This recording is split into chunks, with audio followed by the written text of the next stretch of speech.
లేకుండానే కార్లను వాటంతటా అవే పార్క్ చేసే ఓ రోబోకు సంబంధించిన వీడియో ఇప్పుడు సోషల్ మీడియాలో వైరల్ అవుతోంది. ఓ ఫ్లాట్ గా ఉండే రోబో కారు కిందకు వెళ్లి దాని టైర్ల సాయంతో సులువుగా పైకి లేపి ఇరుకైన ప్రదేశంలో సైతం ఖచ్చితత్వంతో పార్క్ చేస్తున్న దృశ్యాలు నెటిజన్లను అబ్బురపరుస్తున్నాయి. దక్షిణ కొరియాకు చెందిన ప్రముఖ ఆటోమొబైల్ సంస్థ హెచ్ఎల్ మాండో ఈ రోబోను రూపొందించింది. దీనికి పార్కీ అని పేరు పెట్టారు.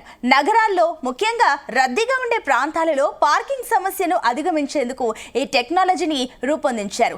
లెవెల్ 4 ఆటోనామస్ సిస్టమ్ పై పనిచేసే ఈ రోబో తన చుట్టూ ఉన్న పరిసరాలను అర్థం చేసుకోవడానికి లైడార్, రాడర్, ఆప్టికల్ సెన్సార్లను ఉపయోగిస్తుంది. ఈ సెన్సార్ల సాయంతో ఎలాంటి అడ్డంకులున్నా సురక్షితంగా ముందుకు వెళ్తుంది. అయితే ఈ వీడియో చూసిన చాలా మంది ఇది నిజమా లేక గ్రాఫిక్సా అని సందేహాలు వ్యక్తం చేస్తున్నారు. దీనిపై గ్రోక్ అనే AI టూల్ స్పందిస్తూ ఈ టెక్నాలజీ ఇప్పటికే వాస్తవ రూపం దాల్చిందని స్పష్టం చేసింది. 2024 నుంచే చైనా, ఐరోపాలలోని కొన్ని ప్రాంతాలలో ఇలాంటి రోబో వాలెట్ వ్యవస్థలు అందుబాటులో ఉన్నాయని పేర్కొంది.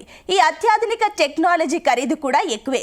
ఒక జత పార్కీ రోబోల ధర సుమారు $2 లక్షల, అంటే దాదాపుగా 1.6 కోట్ల రూపాయలు ఉంటుందని సమాచారం.